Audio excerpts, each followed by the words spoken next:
La voie de la vérité et de la vie avec l'apôtre Joseph. Dieu a tendu ses deux mains. Tu n'as qu'à saisir les deux mains. Il veut t'arracher à ton enfer. Il veut te sortir du trou. Il veut te sortir des problèmes. Saisis les deux bras de Dieu.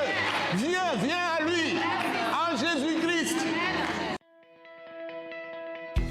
Ce message de l'apôtre Joseph Kodouak-Bemehin vous est présenté par le mouvement de réveil d'évangélisation, Action toute âme pour Christ international, Attaque internationale.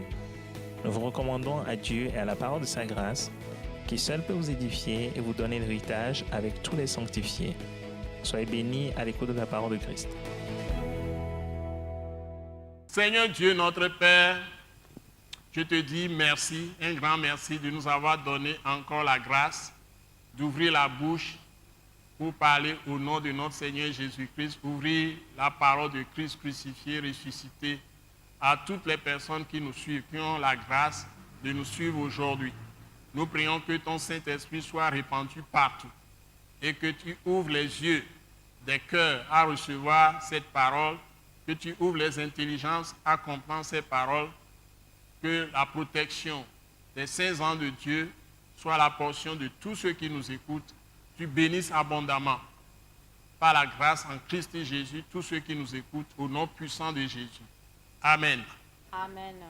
Nous vous bénissons vivement dans le nom précieux de notre Seigneur Jésus-Christ.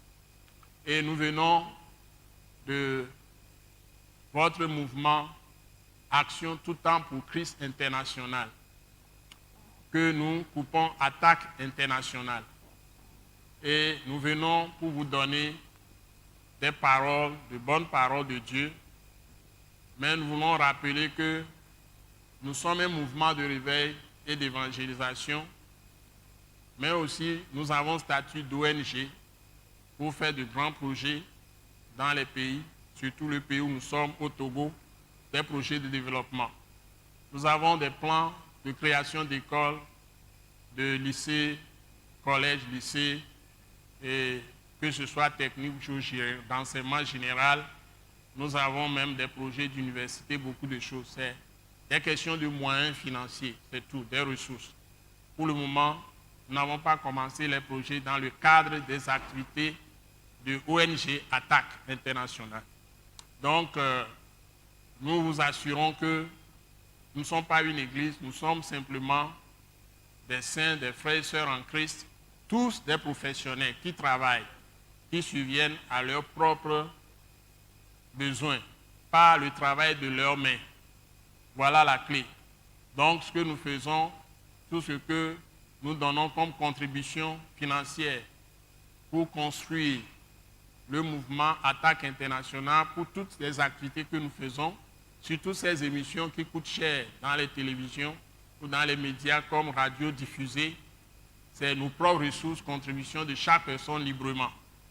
Donc, nous n'avons aucun soutien de nulle part ou des ressources de quelque part qui soit un mouvement d'intrusion dans le pays ou dans les pays où nous sommes. Nous ne sommes pas seulement au Togo, nous sommes dans d'autres pays aussi. Nous sommes établis dans d'autres pays.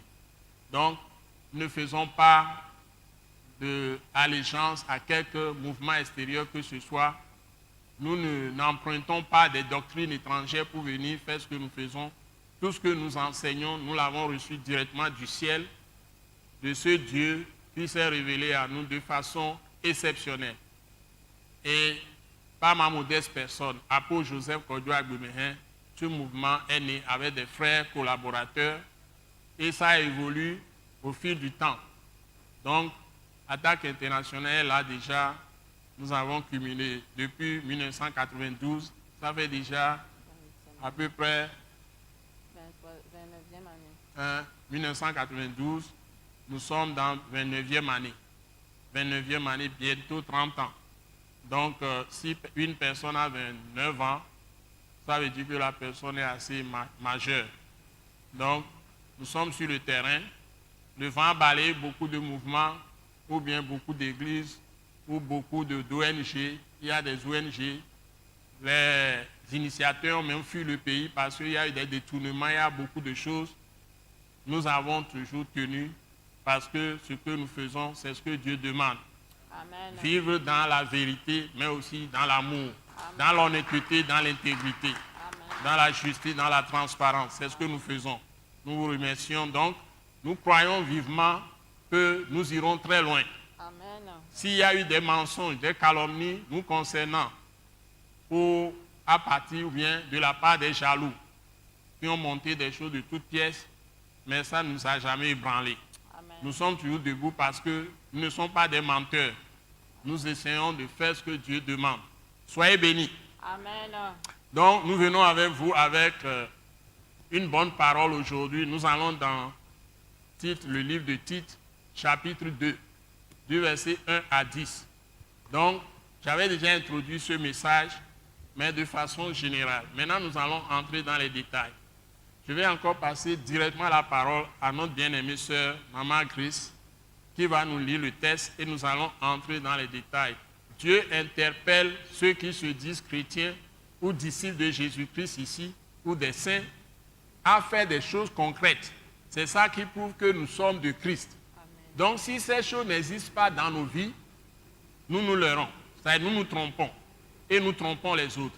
Donc nous sommes des menteurs. Donc dans les pays du monde entier aujourd'hui, beaucoup de gens se lèvent et disent des choses que normalement, s'ils ont cru vraiment en Jésus-Christ, ils ont été à l'école de Jésus-Christ de Nazareth. Selon les messages qu'il nous a laissés, les enseignements qu'il nous a laissés dans le Nouveau Testament, ces gens n'allaient pas agir de cette manière.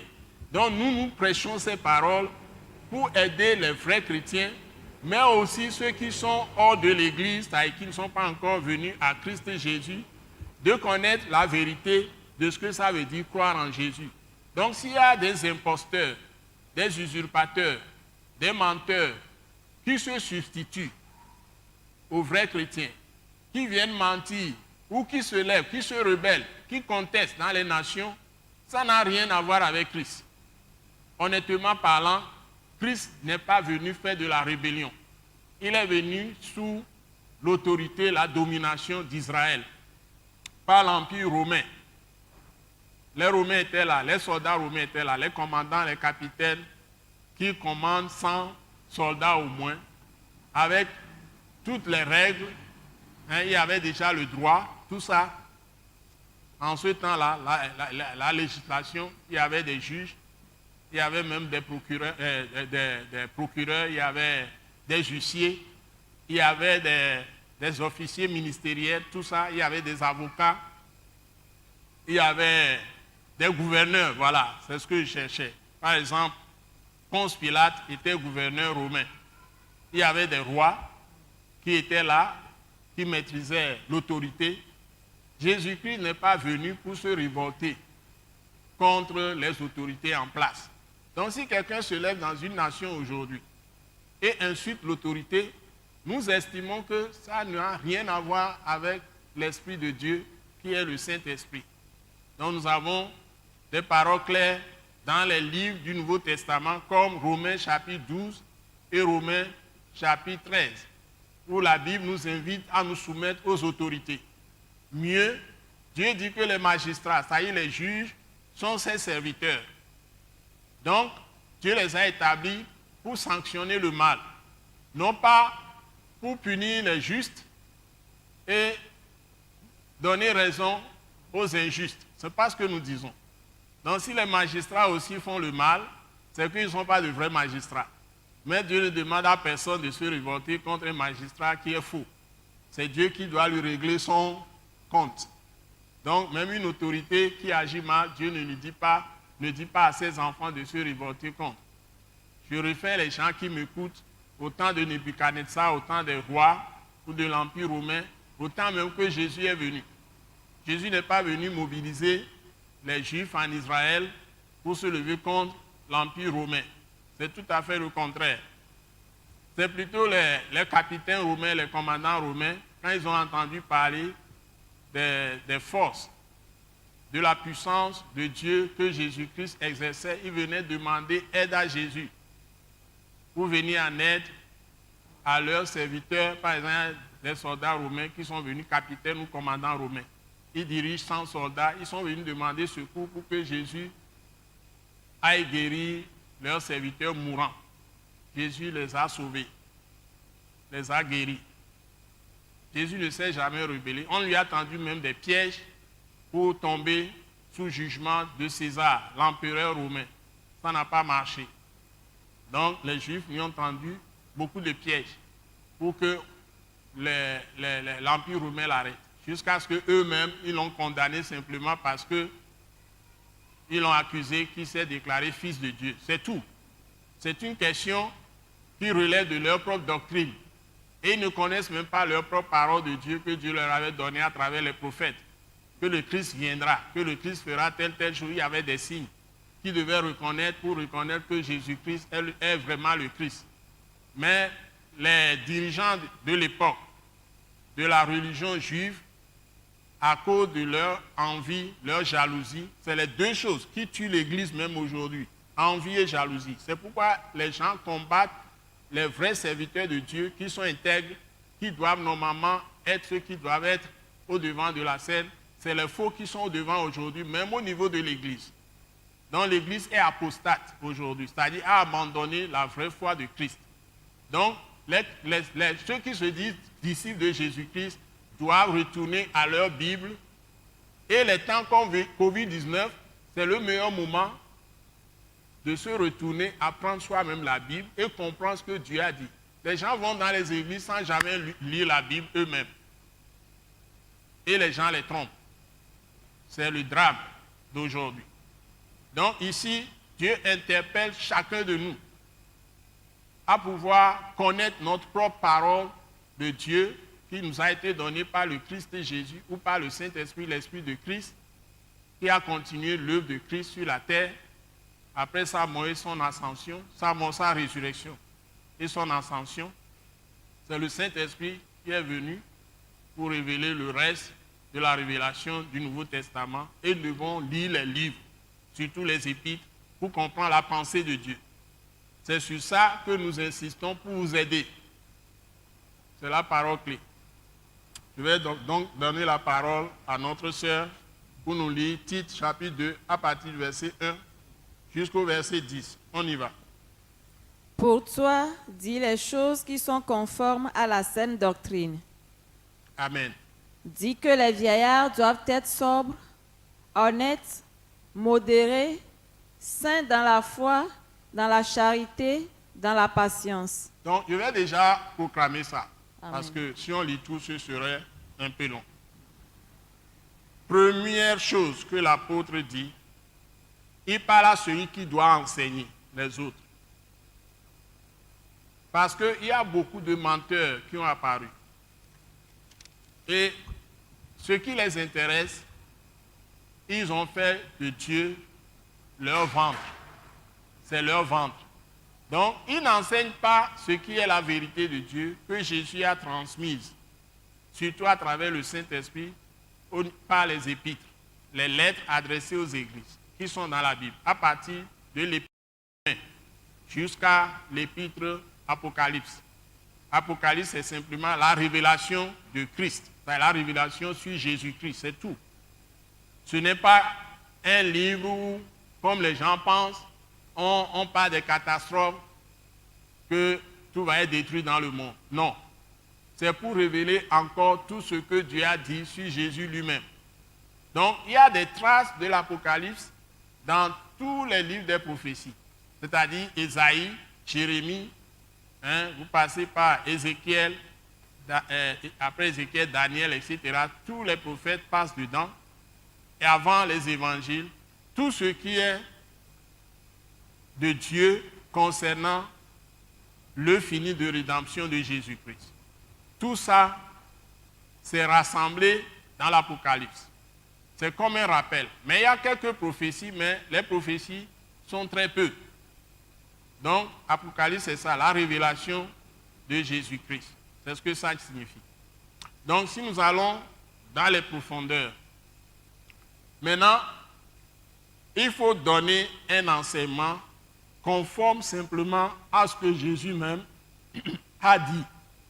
Pas compte tenu de l'évolution du monde, pas aller prendre les enseignements de ceux qui font l'ésotérisme, pas aller prendre les enseignements que les traditions qui existent, les traditions humaines enseignent, traditions égyptiennes, traditions perses ou traditions babyloniennes, traditions romaines, etc., ou traditions latines, traditions britanniques ou francophones, les Gaulois, et les rassembler ou bien les mixer, faire un mélange. Ce n'est pas le syncrétisme. Ce n'est pas non plus un modernisme, prend les choses de la science. Par exemple, quand l'évangile est en Israël, les gens en ont fait une tradition. C'est-à-dire, ils veulent adapter l'évangile à leur tradition, c'est-à-dire de la foi juive. Quand l'évangile est allé en Europe, particulièrement en Italie où on a installé là-bas ce que nous savons, hein, et ça s'est répandu dans toute l'Europe, les Européens en ont fait une religion, c'est-à-dire des rites. L'évangile de Jésus-Christ, la bonne nouvelle de Jésus-Christ n'est pas un ensemble de rites. C'est plutôt un renouvellement de la pensée de l'homme avec la parole de Christ crucifié, ressuscité, et un changement de vie de l'homme, un changement de comportement. C'est tout. C'est ce qu'on appelle bonne nouvelle de Jésus-Christ. Changement de pensée, c'est ce qu'on appelle la repentance. Et maintenant, changement de comportement, c'est ça la foi. La foi sans les œuvres, c'est ce que la Bible dit dans Jacques chapitre 2. La foi sans les œuvres est une foi morte. Donc si vous êtes des gens qui disent que vous êtes des disciples de Jésus, mais vous n'avez pas changé votre intelligence, la façon de penser, de fabriquer vos idées, conformément à la parole de Christ crucifié, ressuscité. Pas conformément à l'Ancien Testament. Non, non, non. Ça, c'est les traditions juives. C'est vrai qu'il y a beaucoup de choses qui sont dites dans le Nouveau Testament. On se réfère à des prophéties, à des paroles de l'Ancien Testament. Que ce soit même Genèse, hein, que ce soit Exode, que ce soit Lévitique, ou que ce soit Nombre, le livre des Nombres, ou Deutéronome, tous les livres de l'Ancien Testament, il arrive qu'on les cite dans le Nouveau.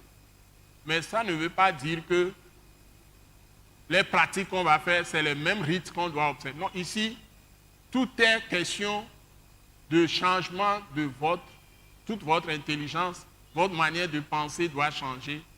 Et penser comme ce que Dieu a dit à travers Jésus-Christ. C'est tout. Et maintenant, vous comportez comme ce que Dieu a dit à travers Jésus-Christ. Les deux, c'est ça qui vous donne le salut.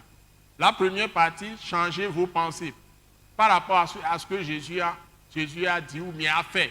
A fait et a dit, voilà. Puisqu'il a fait une œuvre, on vous l'enseigne. Ce que ça signifie, le bénéfice de cette œuvre, ce que ça vous apporte, on vous le dit. Tout ça, vous le trouvez dans le Nouveau Testament. Il y a déjà des brides dans les 4 évangiles et dans les actes, mais l'enseignement systématique n'est pas là-bas. L'enseignement systématique commence dans les épîtres, dans les lettres adressées aux églises primitives qui existaient. Donc, à partir du livre romain jusqu'à l'Apocalypse. C'est ça. Donc, j'ai fait le résumé. Donc, si vous allez là-bas, mais chaque livre insiste sur le changement de notre intelligence, qu'on appelle la vraie repentance, c'est ça. Tu ne penses plus comme avant. Par exemple, si tu vas te marier, tu ne vas pas te marier en ayant les mêmes pensées que tes ancêtres ou tes pères avaient, ou tes mères avaient. Il y a une nouvelle manière de penser le mariage. Donc, vous ne pouvez pas rester dans les liens du mariage selon les lois, ni même politiques, ou bien coutumes de vos pays, traditions de vos pays, ou ethnies dans vos pays. Ça ne peut pas marcher. Ou vous importez les cultures d'autres, vous importez leur code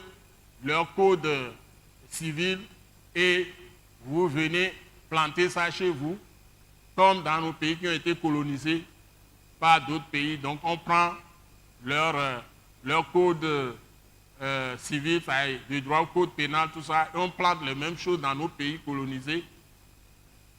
la loi de Dieu est différente. Donc, ce que Jésus a transmis est différent pour ce qui concerne votre mariage.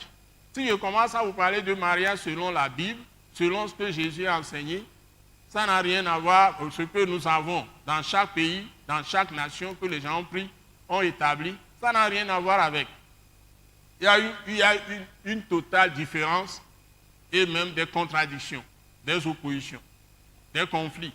Donc, si vous mariez comme des saints, et puis l'homme va aller prendre ce qui est écrit dans son pays, conforme à leurs coutumes, ou la femme va aller prendre ce qui est écrit dans leur pays, selon leurs coutumes, et va écouter les juristes de ce pays, ou écoute tel, votre mariage ne marchera jamais si vous dites que vous êtes des disciples de Christ. Vous devez plutôt vous conformer à ce que Dieu a dit concernant ce que Dieu lui veut vous voir faire. Vous devez changer votre pensée par rapport à ce que vous avez connu dans votre passé, que vous avez hérité de vos pères ou de vos mères. Vous devez adopter ce que Jésus a enseigné, ce que le Saint-Esprit a enseigné, Dieu a enseigné. Si vous dites que vous êtes des disciples de Jésus, vous êtes des chrétiens, vous ne pouvez pas mélanger les deux. Vous ne pouvez pas prendre votre tradition et planter ça avec ce que la Bible enseigne. Ça ne marche pas. Vous serez divisés. Donc c'est ça qui amène les conflits aujourd'hui dans les mariages. Les gens se marient à l'église et après ils abandonnent leur mari ou bien ils abandonnent leur femme. Et on trouve tous les artifices pour se justifier, pour se donner une bonne conscience. Nous sommes devenus des malheureux parce que nous voulons faire tout à la fois et nous sommes divisés. Notre personnalité est divisée et nous commettons beaucoup d'erreurs. Donc nous devons avoir une pensée unique. C'est cela. Donc ici, déjà, on interpelle les personnes âgées d'avoir une bonne conduite. Ils doivent se comporter et donner un bon exemple. Qu'est-ce qu'on a dit là-bas, Maman Grace? Je prie Maman Grace de relire le test. On va voir. Je prie Maman Grace de relire le test. Okay. Pour le verset 2, je crois. Oui. Dit que les vieillards doivent être sobres. S'il te plaît. Oui. On nous dit de dire que les vieillards doivent être sobres. Ils ne doivent pas faire des choses extravagantes, exagérées. Sobre, ça veut dire que juste mesure. Sobre, juste mesure. Si tu dois manger, tu ne dois pas manger trop. Si tu dois boire, même l'alcool n'est même pas conseillé. Les scientifiques l'ont démontré. C'est même écrit ici. Donc, il faut éviter ce qui peut te mettre dans des situations d'extravagance. Tu ne dois pas t'enivrer. Tu ne dois pas faire certaines choses. Même si tu dois te marier, tu ne dois pas chercher à aller faire le sexe de façon exagérée. Dieu te conseille d'épouser une femme, si tu es disciple de Jésus. Surtout ceux qui se disent pasteurs, c'est obligatoire. Tu ne peux pas avoir 2 femmes. Et si tu es marié, tu ne peux plus aller t'amuser avec d'autres femmes. Ce n'est pas permis. Donc, tu ne dois pas aussi chercher à avoir trop d'amis. Tout ce que tu fais, tu ne dois pas exagérer. C'est ça la sobriété. Ensuite, ils ont dit quoi? Les vieillards, c'est les personnes âgées. Ensuite, honnête. Honnête. C'est-à-dire, ça veut dire que tu ne dois pas tromper les gens. Hein? Pour voler, pour frauder, tout ça, tu ne dois jamais faire. Ensuite, modéré. Modéré. C'est toujours dans le cas d'être sobre. Nous continuons. Saint dans la foi. Saint dans la foi. Ça veut dire que tu ne te livres pas au péché, au mal. Continuons. Dans la charité. Dans la charité, c'est-à-dire tu pratiques l'amour du prochain. Tu fais du bien à tout le monde. L'amour, c'est faire toujours du bien aux autres. Tu ne fais pas du mal à quelqu'un. Tu ne fais pas de médisance. Tu ne parles pas mal des gens. Tu ne fais pas de calomnie. Tu n'inventes pas des histoires pour salir les autres, diffamer, les dénigrer auprès des autres. Ensuite, dans la patience. Dans la patience. Donc tu dois être patient. Si tu es personne âgée, tu dois donner tous ces bons exemples. Quoi encore? C'est fini pour le verset 2. Verset ok, 3. Verset 3. Ensuite, c'est quoi? Dit que les femmes âgées doivent être... Voilà, les femmes qui sont âgées aussi, elles doivent faire quoi? Doivent aussi avoir l'extérieur qui convient à la sainteté. Voilà, l'extérieur convient à la sainteté. Il ne faut pas s'habiller de façon extravagante. Il faut s'habiller correctement. Vous voyez, par exemple, au Togo, les femmes qui sont mariées sont les seules qui sont autorisées à porter pagne, 2 pagnes. Je crois il y a eu des émissions que j'ai suivies. Il y a une manière de s'habiller uniquement pour les femmes mariées. Les jeunes filles ne doivent pas s'habiller comme les femmes mariées. Il y a ça aussi. Donc, il y a certaines choses qui sont nos habitudes, oui, qui sont nos habitudes, qui permettent à ce que nous soyons corrects. Donc, tout ça, c'est aussi écrit dans la Bible. Tu as fini pour les femmes âgées? Non. Elles ne doivent être ni médisantes. Donc, elles ne doivent pas transporter des paroles pour aller informer tout le monde du mal que quelqu'un a fait. Quand quelqu'un a commis une erreur ou un péché quelconque, ceux qui se promènent chez tout le monde, qui le disent à tout le monde, c'est ça qu'on appelle médisant. C'est très puni par Dieu. Par exemple, les gens, quand on parle mal de quelqu'un, on te dit ça dans WhatsApp, tu prends aussi ton téléphone, tu envoies ça à d'autres, tu dis, comment vous dites ça? Vous dites même, mimé tcha-tcha-tcha, mimé tcha-tcha-tcha. Distribuez ça à tout le monde. Ça, Dieu va vous frapper ceux qui font ces choses. C'est extrêmement grave. Donc, tu ne sais même pas si c'est vrai ou faux, et puis tu commences à distribuer à d'autres. C'est ça la médisance, c'est extrêmement grave. Donc, avec les réseaux sociaux aujourd'hui, les gens se mettent vraiment dans un grand ministère diabolique, satanique de médisance. Ça vient de la nature du diable. Continuons. Ni à donner au vin. Ni à donner au vin. Vous voyez, une femme ne doit pas boire d'alcool. C'est très grave. Quand tu vas mettre au monde, les enfants peuvent être des malformés, avoir des scientifiques non prouvés, inintelligents, tarés. Tu mets l'enfant à l'école, l'enfant ne réussit pas, échoue tout le temps. Parce que tu es femme, tu bois de l'alcool. Tu te livres au vin. Continuons. Elles doivent donner de bonnes instructions dans le but d'apprendre aux jeunes femmes à aimer leurs maris et leurs enfants.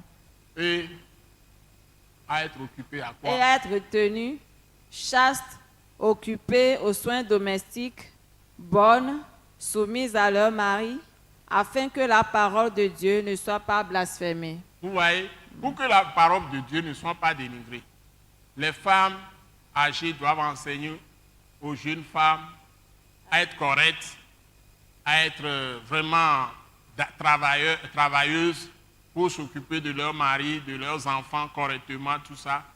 L'éducation même qu'on a, nous qui sommes plus âgés, c'est nos mères qui ont joué un grand rôle, beaucoup plus. Parce que nous sommes plus avec les mères. Et nous ne nous livrons pas à des choses comme les jeunes font aujourd'hui, des choses aberrantes. Aujourd'hui, les parents démissionnent. Ils veulent que tout soit fait par les instituteurs à l'école. Et les enfants maintenant ont appris à faire des films de prostitution à l'école, à se prostituer comme ils veulent, tout ça. Les enfants n'ont plus aucune éducation en famille. C'est très grave. C'est très grave. Donc, les femmes âgées qui sont chrétiennes doivent apprendre aux femmes jeunes de pouvoir tenir bien leur foyer. Occuper aux soins domestiques, c'est ce qu'on dit. Si vous dites ça aujourd'hui, comme je le prêche aujourd'hui, je sais que on va encore mettre tcha-tcha-tcha quelque part que l'apôtre Joseph, c'est ce qu'il dit. Donc moi, je suis un homme de moyen âge. Je suis un archaïque. Je suis un fou bien dur. Mais c'est ce que la Bible enseigne. Je m'arrête là pour vous aujourd'hui. Soyez vraiment bénis. Amen. Amen. Nous croyons que vous avez été bénis et édifiés à l'écoute de ce message et vous exhortons à persévérer dans la grâce de Dieu. Pour plus d'informations et pour écouter d'autres puissants messages, merci de nous contacter au numéro indicatif 228 90 04 46 70 ou de visiter le site web atacinternational.org. Soyez bénis en Jésus-Christ.